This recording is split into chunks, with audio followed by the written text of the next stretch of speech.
All right, folks, welcome back to the Property Couch podcast, and we've got an amazing episode for you today. We have got a listener who has written in to give us a cautionary tale that every single person in our community needs to hear. And we also cover another question around, is West still best? We certainly answer that question. What else do we cover, Ben? And Bryce, we talk about trusts, the good, the bad, the ugly, once again, and then finally, in what's breaking property news, we're also talking about the mistakes first home buyers make in choosing their first mortgage. Mistakes they make. You've got to stick around for that, folks. Let's rip into the show.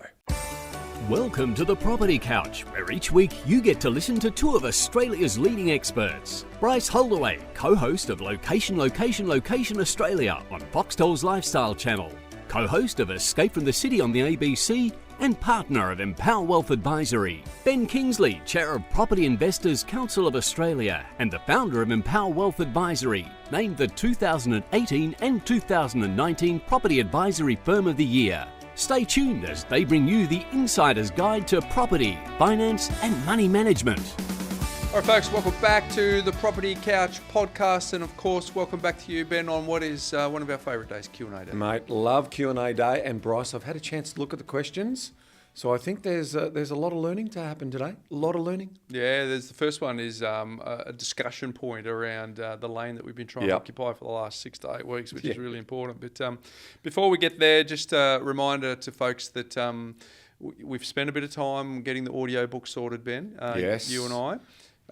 And for those who love to listen, we get to tick that box very shortly. So if you go to how to retire on 3k.com.au, yes, and leave your details there as part of the waiting list, we'll let you know. 3 the numeral, yes, K. There we go. Yeah. How to retire should be self-explanatory, but the 3Ks. Exactly. So leave your details there. Yes. We'll notify you when that becomes available very shortly. And we tried a new style of that, which we're really excited about, because I read the bulk of the chapter. Yes, and then thank you for that. Just a shout out. So, much better on your ear than me reading out. Probably spoiler alert for those people who are sick of my voice. We've made sure that there's very few ums in there, which is something that I haven't been able to nail for the last 10 years. But at the end, you and I get together and we have a little discussion at the end about what it is that... Each part. So, well, look, it's a bit of value add. Yeah, a few bonuses in there, so hopefully the people enjoy it. So how to retire on 3k.com.au, so check that out. Hey, let's rip into Q&A Day today, Ben. Yes, please. And we're back into segments. So we've trialled the new format. When we got guests, we go straight in, straight out, but we got our segments. So my Mindset Minute theme today is from one of the OGs over in the States, Ben, Dave Ramsey, and it's just a reminder of some of the basics that we've been talking about over the journey, and it's... he made this quote that I saw on socials the other day. You can make a 6-figure income and still be broke. I've talked to people making $200,000 a year who are living paycheck to paycheck. That's showing his vintage by talking about paychecks, Ben. Why? They spend it all. Wealth isn't about income. It's about behaviour. So money's simple, behaviour's hard. Just a little reminder to folks as we go into Q&A Day today that the people who are the most successful are usually the ones with the best habits and the best discipline around their behaviour, not necessarily how big their income is. Because it's an interesting one, because we've also observed people who then get into debt spirals, but we've also observed people who have high incomes, and part of their forced savings is to actually invest or commit that money. So they know that they've got a mortgage to pay down, they'll still service that, but they just won't have much left after that because they're spending it on discretionary spending, whatever. And so we with those types of people, we're also encouraging to take a look at investing, because it's a form of, okay, if you know you've got that commitment, you're not someone who basically doesn't pay their debts. You're just someone who, if it sits in a bank account, in a savings account, it burns holes, and so you want to spend it. So that's another way in which some people can basically deter themselves or pivot themselves into a situation where they can potentially invest in a property and then know that that commitment is there, but they're still building wealth, as opposed to, just to your point and to Dave's point there, they're just spending it. So putting it on autopilot is what you're saying there, isn't it? It's like, that discretionary spend, it's like you can get lost, it burns a hole in your pocket. Well, it's because at the end of the day, what we've observed is that when people's income goes up, so does their expenses. So they have a predetermined gap. So we're just Keeping up playing with to the the gap. Joneses. Yeah. We're just playing to the gap. So if your income goes up, you just take some of that money. Your expenses are going to increase anyway, so let's put it towards property. I like that statement, playing to the gap. Yes. Yeah, I like it. Yes. Who was it back in the day? Bill Zeng first did that many moons ago when we were back in the seminar circuit. And he goes, your cup full, your cup size, irrespective of your income, stays the same. So it's really what you're saying is playing to your cup size or playing to your gap. Yeah, I love it. Because in theory, as the gap gets bigger, we should be able to put more towards debt retirement and all those things. And if you're good at delayed gratification and disciplined spending, you've got no problems. Yeah. But for those people who want instant gratification and want to keep up with the Joneses, they're the ones that get caught out. And let's be honest, that's a lot of us. So, all right, we got 3 questions today. The first one's from our community. This one came from the customer service chat. It was actually directed to you, Ben. Yes. What I'm going to do is, this is a conversation piece. I'll read it out, and then you and I will talk to the end. Yep. So they've named names in the letter to us. Yeah. We are not going to name names. No, we can't shout out the business. Yes. Who's doing this? Yes. Because usually a lot of spruiker businesses, and if I wear my Pippa hat, so I was the chair of Pippa for probably 7 years during the 2010s. Any time that we were trying to expel a spruiker or identify a spruiker and call them out, you know what their first form of defence is? Yeah, attack. Yeah. And they just go straight legal on you. So we know that this particular business would potentially try that on us. So we're going to not name who they are. And let's be honest, we're here to teach people how to fish. Yes. So what we're trying to do is give you the underlying concept behind that so that you can actually fish, as this person has. So let's read it out. This is from Brad. I'll keep the surname out of it from here. And it was a response to the episode that we did, episode 563, the property crash, the surefire way to crash the market. Yep.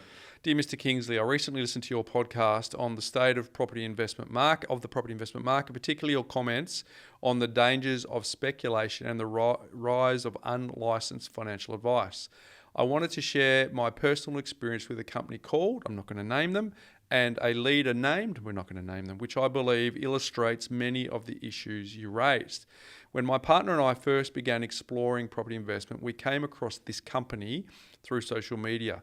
Their major selling point was the idea of paying off our mortgage much faster using their signature system, which essentially involved funneling all income into a redraw account and restricting ourselves to a weekly essentials budget. We attended their free webinar and were then presented with a limited time offer, Ben, to join a 2-day online seminar for around $4,000. During that seminar, the focus shifted from debt reduction to wealth creation through property. We were told that the way forward was to purchase off-the-plan properties via their advisors, sell them once completed, and use the proceeds to roll into the next deal.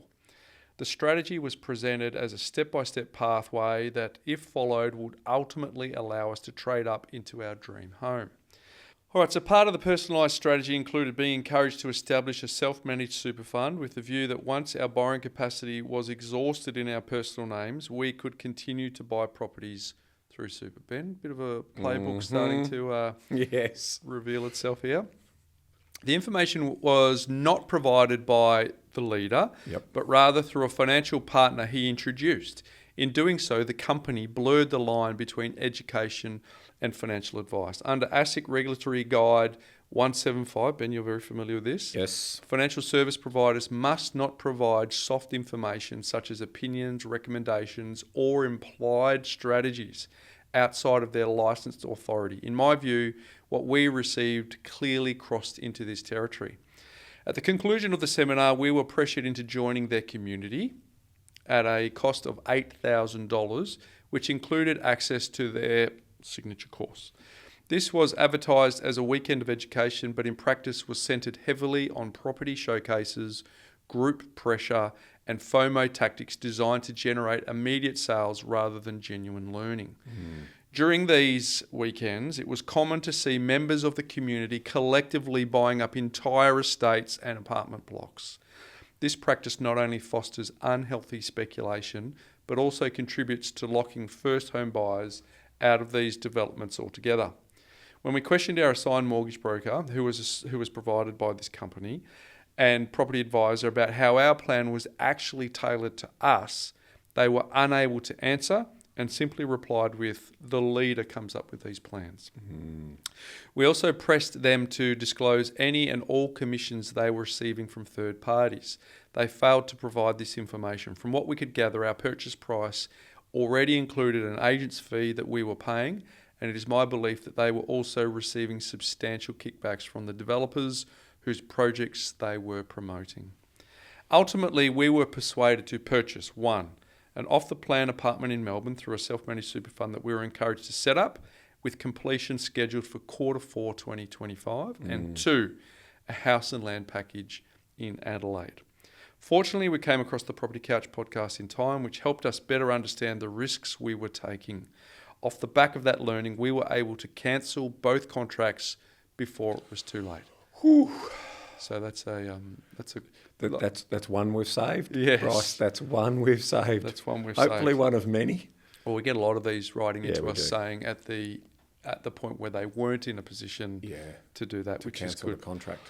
My concern is that the company's model is based almost entirely on speculation, encouraging investors to repeatedly buy and sell off the plan properties in concentrated areas, often with dozens of their clients purchasing in the same developments. This undermines the 70-30 balance between owner-occupiers and investors, and in my view creates systemic risk for individuals, communities and the broader market. Almost finished here, Ben. I believe that the company exemplifies the kind of speculative, sales-driven approach that undermines the integrity of property investment in Australia. Hearing your podcast compelled me to reach out, as our experience feels like a textbook example of the very practices you described. Kind regards, Brad. Wow. First of all, thank you, Brad. Yeah. On behalf of the community, hopefully a lot of people will actually hear that before they actually take action rather than afterwards. But it's almost like, through that episode we went through the letter that you drafted up as the chair of Picker, and tick, tick, tick. Yeah, it's clear. Look, we understand. You and I have been around the industry for coming on 25, 30 years. We know the players. Like, it's not a huge industry, right? And we know how they operate, and obviously both of us have, given back to the industry with our volunteer work and all of the other things that we do. You're doing a lot of work at the moment in the property space with, other businesses. And so it's just important to understand that property still remains an unregulated space. So Brad, thank you for addressing that letter to me, number one. I would encourage you to also CC ASIC in on that letter. Like, it's as industry practitioners, everyone sort of says, well, is there a self-interest? Like, we run a business. Well, I asked you in that episode, are you just Goliath trying to pick on the Davids? Yeah, and I don't. Hopefully, it doesn't come across that way. But at the end of the day, our business. This particular company is not a David; they're a Goliath. They are huge, and there's their tactics are the classic tactics.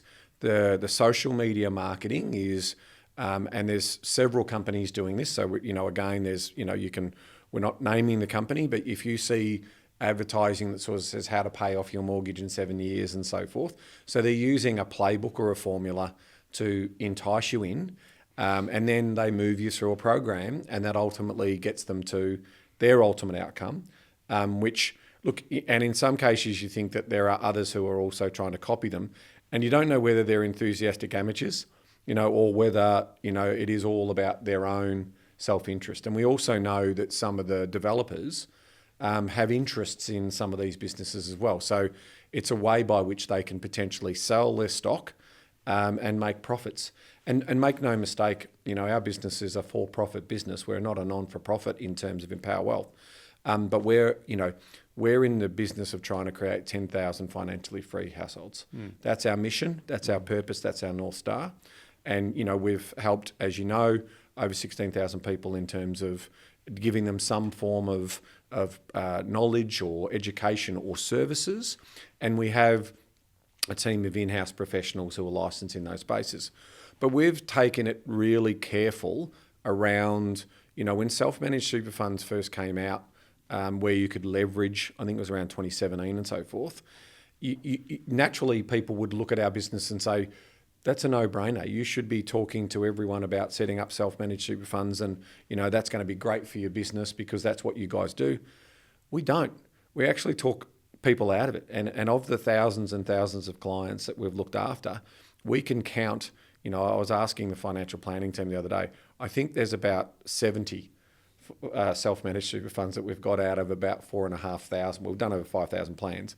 So that just gives you a bit of an idea in terms of how careful we are about the type of solution that's available out there. I mean, at the end of the day, mum and dad investors are technically hobby investors when it comes to taxation and those types of things. And then when you start introducing things like self-managed super funds or trust structures and those type of things, you are entering into a space which creates risk in the system. And that's the bit I'm pointing out. And we're going to talk about this today, and we're also potentially going to talk about it next week with Melinda from the Buyers Agency Association as well. Because, the logic doesn't make sense to us, Bryce. We've always been, since we started the podcast and since we started the business, property investors should be around that 30% of the market. And if we become bigger than that 30% to move towards 40 or 50%, we're artificially inflating the market. And, we've always talked about investment grade and, so basically owner-occupier appeal and investment grade. Well, investment grade means owner-occupier appeal and, in terms of economic centres and so forth. So what we're potentially seeing is there is a wave of enthusiasm into the property space, and the data supports that. I mean, just our recent RBA update, we spent a bit of time in talking about the alignment of less strong demand and less supply. Conditions are good for property values to improve, so it's only natural that a wave of investors are going to come into that space, and that's okay. But the problem we have with it is, at the end of the day, if 50% of those purchases are being sold to investors, well, we should be price takers, not price makers. So it runs the risk in terms of artificial inflating prices, but it also so the fundamentals are out of balance. So the animal spirits are taking over, and we get into bubble territory. And I think that's something that people need to understand. Now, if you're buying in a capital city area, you've probably got a bit of insulation and a bit of protection around the economic activity story. But if you're buying in a remote town, that's, it might even still be one of the top 50 population centres around the country. But if the fundamental economics of that town don't stack up, all you've done is bought 200, 300 buyers in there that have pushed the price beyond what the affordable range is for the owner occupiers in the area. So the equilibrium will re-establish itself unless there's some other economic driver that's going to sustain the value of that. Otherwise, you're going to have this high peak and you're going to see a serious correction in that market. Yeah, and I think our agenda is to, you talked about us being a for-profit, which we are, but the agenda is to try and keep the market sustainable for the next 10, 20 years rather than having it over-regulated. So that's kind of an important point for people to listen to. Okay, so these guys, what is your agenda? Our agenda is to try and create longevity in the property market rather than what seems to be happening now where there's irrational exuberance. Yeah. And if we don't self-regulate as an industry, what's going to happen?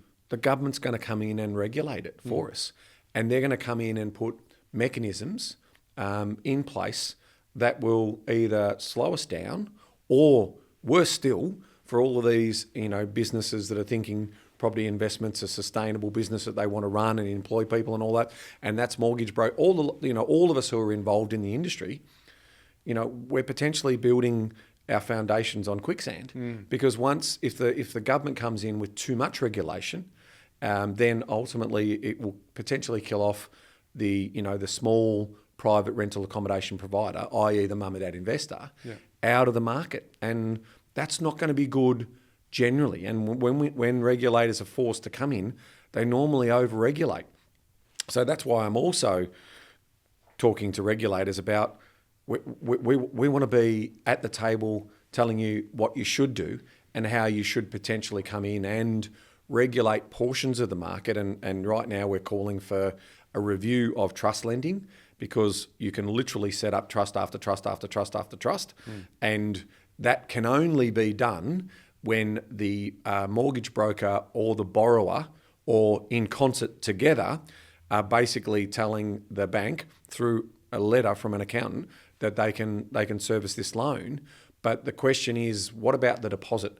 Because if that LVR is 60 or 70% and the rest is coming from other funds, well, are we asking a simple question whether those other funds are borrowed funds? Because that's what's happening. They're releasing equity out of their family home, putting it into a bank account, transferring that into the trust bank account and saying, here's the money that I've got to complete the transaction, not disclosing that that's actually borrowed money. Yeah. So it's okay to have the 60 or 70%. And make no mistake, it's a question that we're going to answer shortly, but to me, it doesn't make sense that if they're not fully disclosing where those other funds to complete are coming from, and if they are borrowed funds, then you're not borrowing 60%, you're borrowing 100% or maybe even 105%. Yeah, true. I always think, in terms of Robert Kiyosaki's book, Cash Flow Quadrant, yeah. For those who haven't read that, it's top left is E, bottom left is S, top right is B, bottom right is I. So employee, self-employed, business owner and investor. Yep. And it's interesting that the language of an E is security, the language of an S is control, and the language of a B and an I is freedom.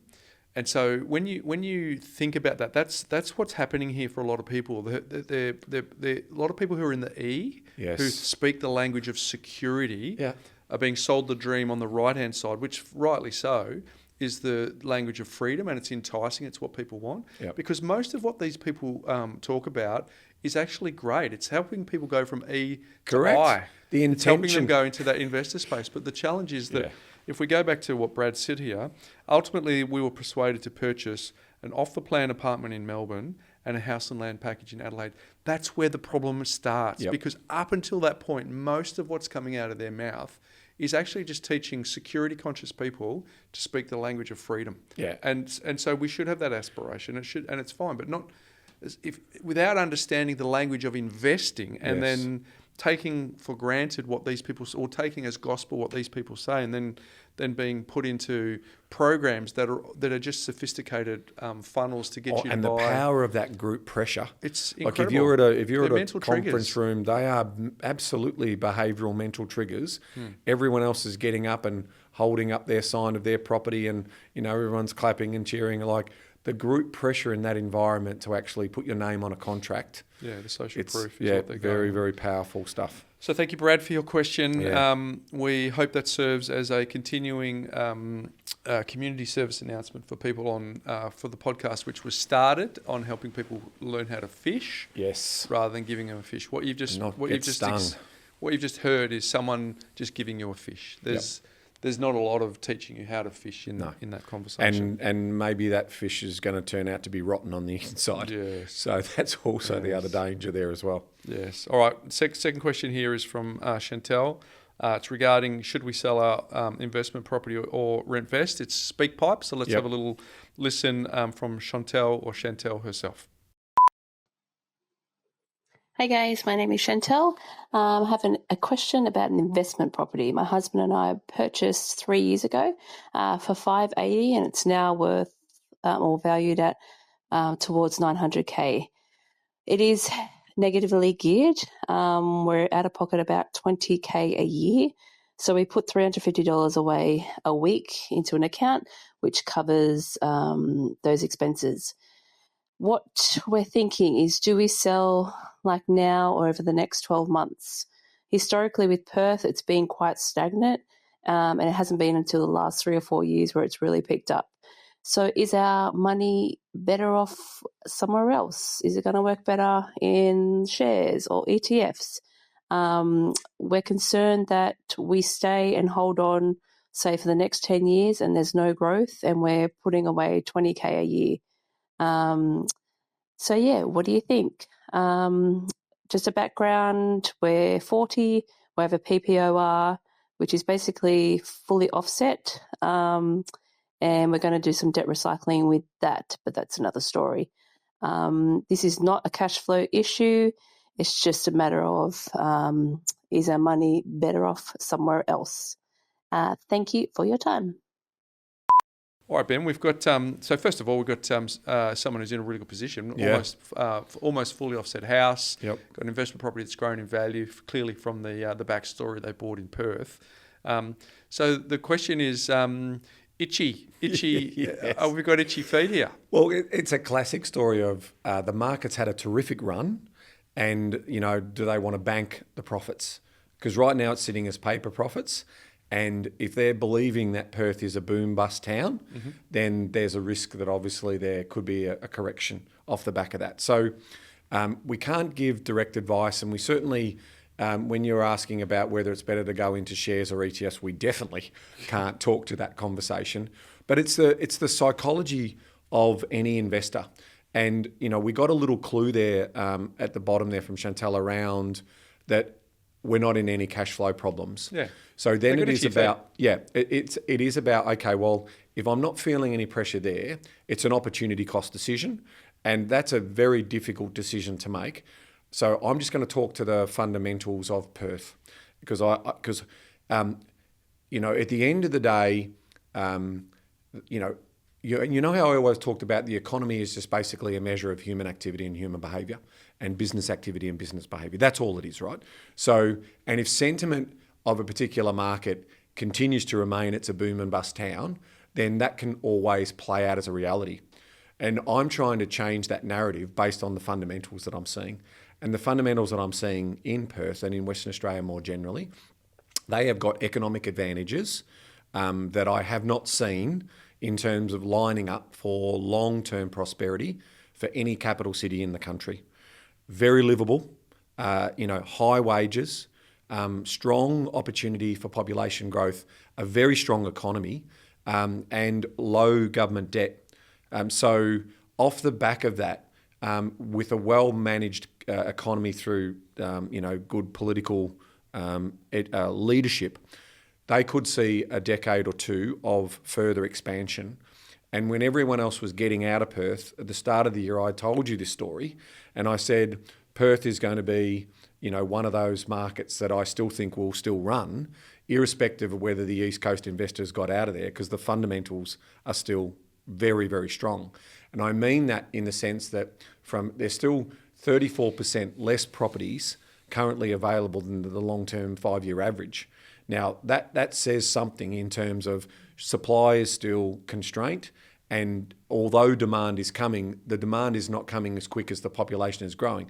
And the reason why the population is there, because the job opportunities are terrific over there, and the lifestyle is terrific there as well. They've got an energy advantage in the way in which they can manufacture and produce. So they've got a lot of really, obviously doorstep to Asia, from an exporting point of view. So I'm not as concerned about that market, and I still think in this case Perth could have 1, maybe 2 more years of strong growth. And if you're looking at it now, on the scorecard based on the latest data, it's the second best performing capital city market behind Darwin. And you got Brisbane in there as well. So I'm not sure that I would be selling out of that market at this moment in time. And if I play the long game, I also know that rental yields in Perth are exceptionally healthy compared to certainly Sydney and Melbourne from a yield point of view. So I actually quite like that story, and I know where you'll probably go. Your eyes lit up when you read about it's now 900,000, there's still a $20,000 negative gearing. The yields don't quite make sense there, so over to you. Well, yeah, so a couple of things that I want to throw into this discussion is, well, first of all, recycling costs, right? So we always just think about the net. It's gone up to 900. What do they pay? 580. Yeah. So I've got 300. No, you don't. Once you give some to the agent, and once you give some to the government, and then once you give some to the State Revenue Department when you buy another one, your gain gets diminished, right? So, and my first mentor said, never sell the goose that lays the golden eggs, right? So the big question is, have you exhausted the maximum rental, right? So Jump onto more and do the rental analysis. There we go. Straight away. Mate. Straight away to see exactly where how it much. should be, right? So, because that 20K isn't going to stay 20K forever. Yeah. And are you optimising? And then what about the conversation we had recently with Brad Beer? Are you maximising the non-cash deductions that you're allowed both for depreciation and for amortising your borrowing costs to help reduce that? Yep. Let's just assume that the property is going to be another $20,000 out of pocket for 10 years. That's 200 grand. Yeah. So the big question is it going to go up by more than 200 grand? If it's not, well, that's the judgment call you make. Yeah. But if it is actually going to, like, to your point, and I'm equally as bullish on the state, and the historical nature of what Perth is still in a lot of people's minds. So this could be the changing period for that historical belief. But then, so what's clear to me is from the information we've just received from the message, right? Yeah. So we're making assumptions here. Yep. They don't have a clear North Star. Like if you're jumping around going, should we do this? Should we do this? Because ultimately they've got an opportunity to go, okay, we've got this. Let's lock that in for 20, 30 years. They're 40, so they've got a pretty long-term horizon on that. And let's go and do something else as well, rather than instead of. Yes. There's a piece of equity there that gives them an opportunity. If cash flow is healthy, they can potentially release that equity and look at those alternatives, which is, to your point, potentially add another property into the equation. And, we don't know how much they've borrowed, if they've borrowed 100%. So if they've got a $580,000 loan, that might be why the negative gearing position is at negative 20,000. But there's no doubt that the rent will have to lift to meet market. Because if you're not moving that rental yield, then you're absolutely right. In terms of if you then roll out a risk-adjusted return analysis on that, and you're only getting a 1.5-2% yield, something's wrong with that. Like Perth is traditionally a 3 to 4%, and longer term it's been a 4+. And vacancy rates are low. And vacancy rates is low. And again, people are earning well in that particular market, so it's got a very high disposable household income. So I think, I wouldn't be rushing into making any decisions, because the economic drivers are still sound. So you've potentially got another 6 months or so. But to your point, start to plan to become what you plan to become. Yeah. What's next? What do those opportunities look like? So paper trade your next move. Don't be actually trading your next move and then go, oh wow, was that the best thing to do? Paper trade it so you actually know what you need to do. If you like property as your preferred vehicle, residential property that is, because you've had a great result here, then get a property plan done. If you want to diversify outside of property, because how we'd then diversify is not buy another one in the same state. We'd look at buying something in a different state. But if you do want to diversify into shares or managed funds or other investments, then you're going to speak to a financial planner. Yeah, the other thing too is obviously this podcast, we're advocates of passive investing, right? Yes. Our book's around passive investing, but you exercise your itchy feet in a way that's productive for your portfolio. You may want to go and see if you can renovate so that you can improve that yield and improve its value. And and if you've got the ability and the skills to do that, why wouldn't you explore that as well? Yeah. So for me, again, I've got this all upside choices here. A very upside. So when you've got your house fully offset and you've got a property that's grown in, growth rate has been fantastic. So time the purchase beautifully, and has got the full upside in terms of that potential. But don't think it's done yet. Good question, Chantel. Hopefully that's helped great you. Question. Let us know if there's anything that we might need to add to that story as well. Next question is from Jessica. It's also from SpeakPipe Ben. It's a question about property trusts and borrowing capacity. Hi, Ben and Bryce. I'd love to know why you've cautioned so much around buying properties in trusts to access, increased borrowing capacity. And I know some of the spruikers out there are calling it unlimited borrowing capacity, but if the property is genuinely washing its own face, so to speak, is it necessarily a bad idea? Why all the caution around that? Because I guess, at face value, it does sound like a good idea. That's my question. But I also wanted to point out, I listened to your episode with Nancy. Love that episode. My husband and I actually started home ownership through a loan with Indigenous Business Australia.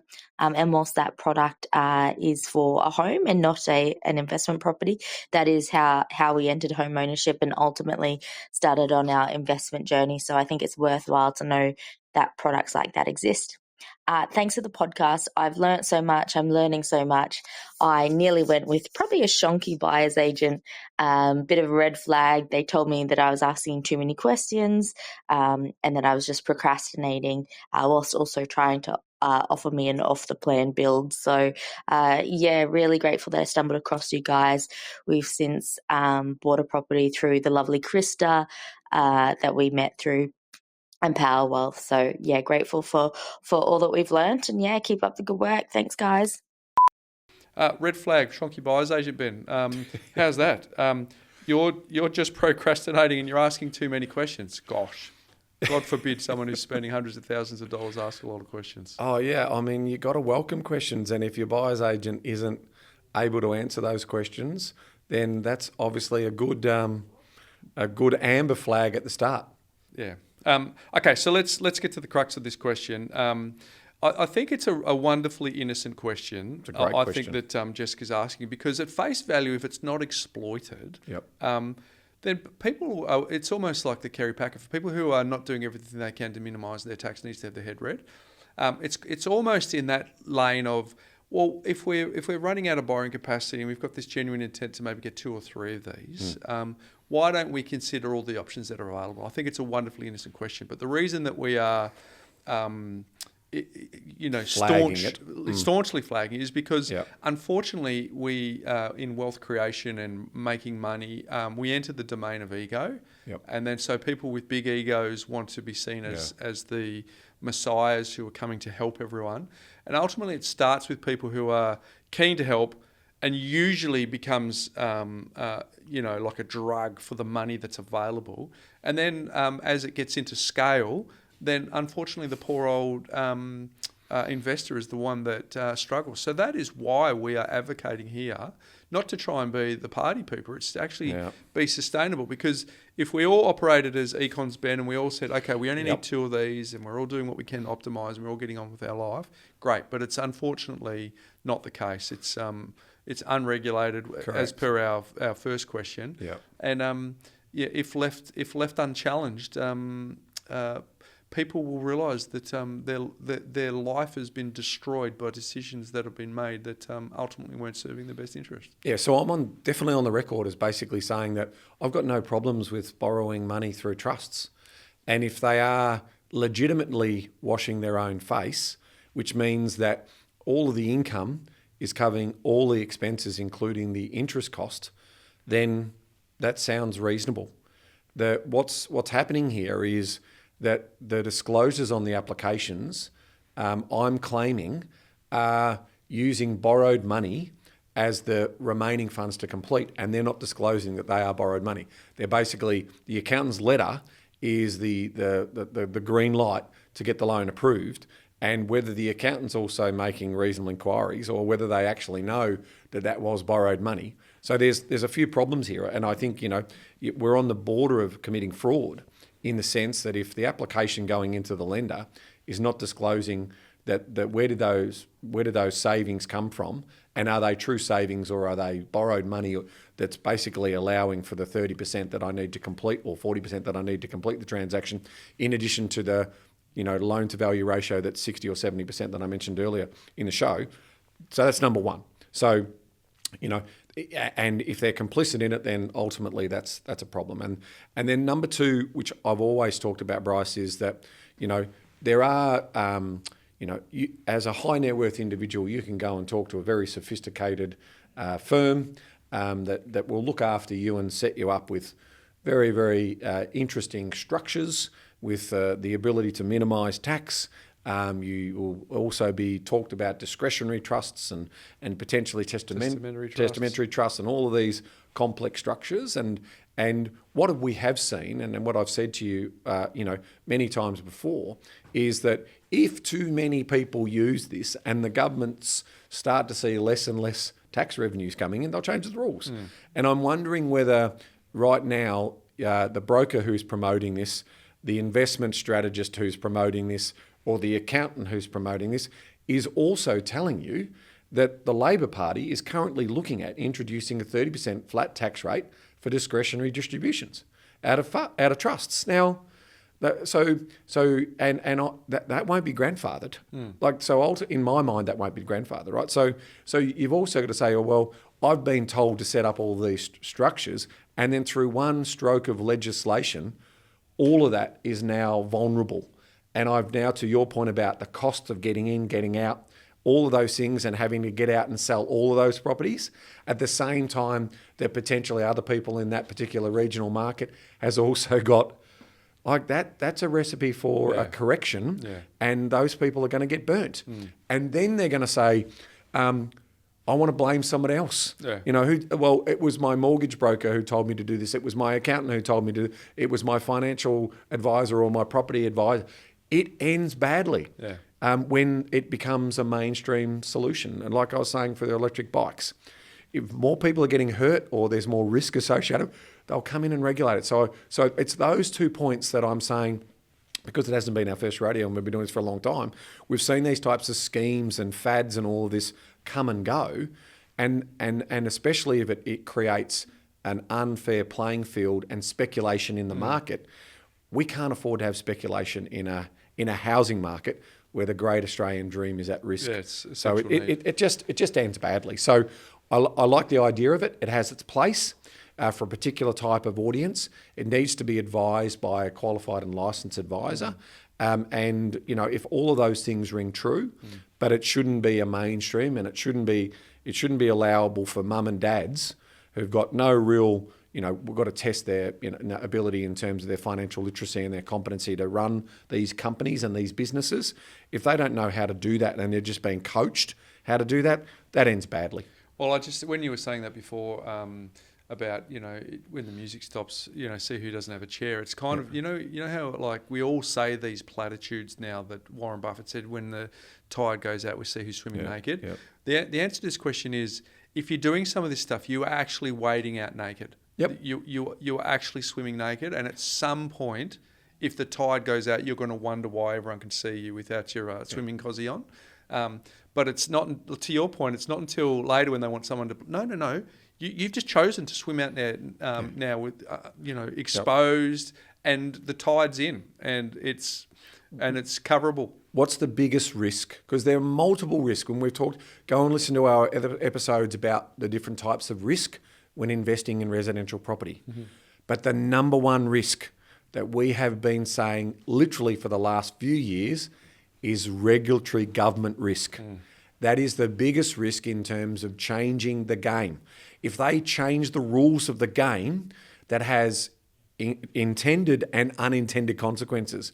And what I'm saying to people is those rules are more likely to be changed if more people adopt these types of policies and positions and strategies. So that is, and the other one we talked about is climate risk. So they are two new risks in terms of, one, climate risk is about the operating cost of holding and managing your private rental accommodation property. But the biggest one right now is regulatory risk. It's not supply, demand, it's not those types of risk. It's just basically that if we can't control the animal spirits, they will come in and control them for us. The final thing I'll say on this, Ben, is that quite often the people that are promoting use of trusts are usually people who have got enormous businesses because they've got incredible income that's coming from shepherding the flock, if you like. And so therefore they have an advantage that a lot of ease, remember we talked about before, the employees don't have the ability to distribute income to trusts like people who run a business. So these people who are running large businesses and they've got these surplus and they get their accountant to distribute to these trusts, which means that they're actually able to go and absorb the losses that sit in those trusts. And a lot of ease employees who speak language of security and are trying to understand the language of freedom, what they don't quite understand is, yes, it's working for those guys over there, largely because of the large amount of income that they earn that's distributed. So you're modelling yourself with someone who has an outperform result. It's not a typical result, They are outliers. The amount of income that they earn is well above average. So therefore, it just works and kind of makes common sense to them. So unless they're talking to other entrepreneurs or other business owners or other people who have the ability to control and distribute their income like that, unfortunately for these people who are sitting at ease, there's not a lot of tax planning for you when you're an employee. No. And that's why residential property investment is one of those options that you can utilise.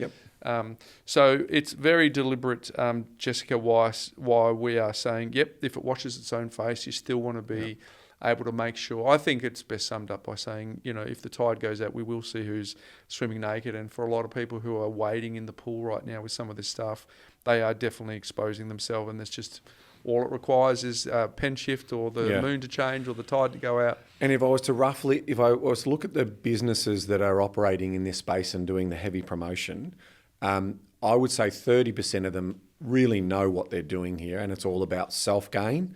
But I reckon 70% of them are just enthusiastic amateurs because they're buyers agents, or they've come from a space where they just, don't have this understanding of financial services and all the rules and regulations and the risks that they're putting into not only the property market but also into the financial markets themselves, like the systemic risks that go into the financial sector if lending gets out of control. So, mate, a great three questions. Questions. We're going to encourage them all to let us write into us. We'll get them a copy of the Start and Build. Anyone who has a question read out on our podcast gets Start and Build. But also I'm thinking we'll get them a copy of our book, Ben.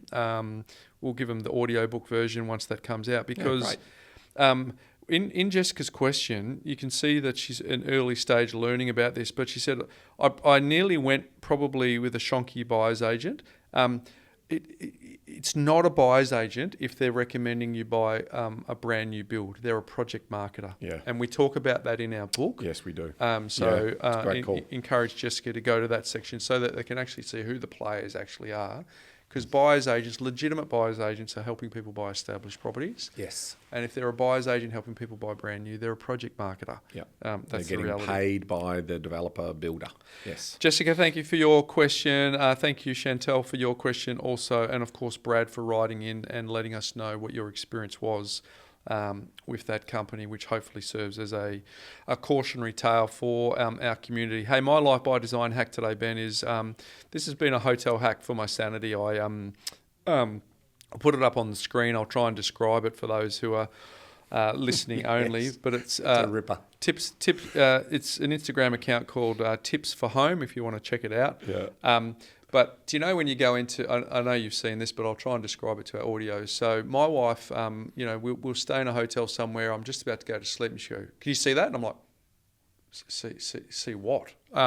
To me, it's pitch black, and she can see some little red light that's on the back of a TV, or a green light that's like so. And then she gets fixated on that. And well, it just needs to be pitch black, right? So, so the hack is, do you know when you walk into a hotel room and you see the coat hangers that are hanging on the wall? Yes. And you've got the ones with the clips for the pants. To hang your trousers. For your trousers. And your dresses or whatever, Use that clip, walk up to the curtains and clip the curtains together so that you can eliminate any of that rogue light that's coming through the curtains, so that you can make. So if you have a spouse like mine who is very sensitive to light, there you go. Check that out. If you're watching on Spotify or YouTube, we'll put the picture up so you can see it. But for those of you just listening, it's a great idea. It's the trousers coat hanger that's in use it as a clamp in the cupboard that you can use as a clamp to make sure that the curtains shut.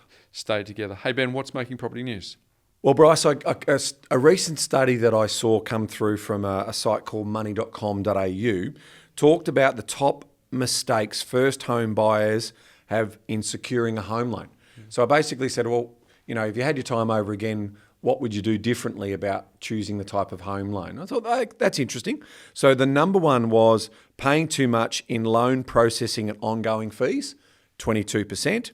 Number two was not being on a competitive interest rate, which was 21%. So I would have thought interest rate might have been first because cost of the borrowings. But anyway, paying too much in the loan processing ongoing fees, that's number one.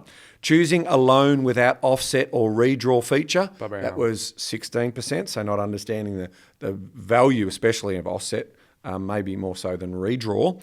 Not understanding the product they signed up for, that was 15%.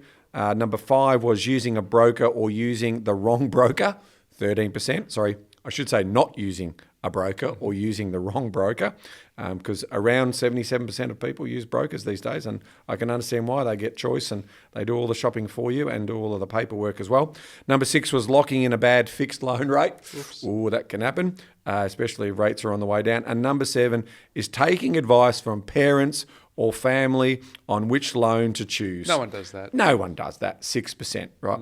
Now, when you break it down by demographic, it says here that, what do we talk, Gen Zs, their top concern was monetary, with 28% regretting paying high loan processing or monthly fees. For millennials, complexity was their top concern, in terms of not fully understanding the loan product that they signed up for. And for Gen Xs, our sort of vintage, Bryce, high rates were their top concern. As I said, I thought it would be interest rate, with 38% regretting not being on a competitive enough interest rate. And that's potentially the inertia thing that kicks in once you have a mortgage for a long period of time. So I think it's, it sort of solidifies a lot of the things we know. But of course, if you are going out and looking to get a loan, and obviously there's a lot of activity out in the marketplace at the moment, it is best to talk to a mortgage broker, and in our case we say an investment savvy broker. An investment savvy mortgage broker. So folks, if you have one, great, go and talk to them. If you don't have one, reach out to us at empowerwealth.com.au. We'd love to help you. And we're really chuffed about winning a national award for best customer service recently. So we've got a great broking team. All right, some good tips there. Hopefully that's helped, folks. But again, thanks to Brad, to Jessica, to Chantel for their contribution. Reach out to us. We'll get you a copy of the Start and Build course, and also we'll get you a copy of the book, so that or the audio book, so that you can start listening to that and learn a little bit about who the players are. And just a reminder to anyone who wants to be a part of our show, go to thepropertycouch.com.au. There's a little button there at Speak Pipe. Leave your question, like our last 2 questions, and we would love to have you as part of the show, and hear the questions that you have at the coalface. Oh, yes, we love the questions. Always a good time, Q&A. Another one in the rack there, Ben. But until next week. Knowledge is empowering, but only if you act on it. See you next week, folks.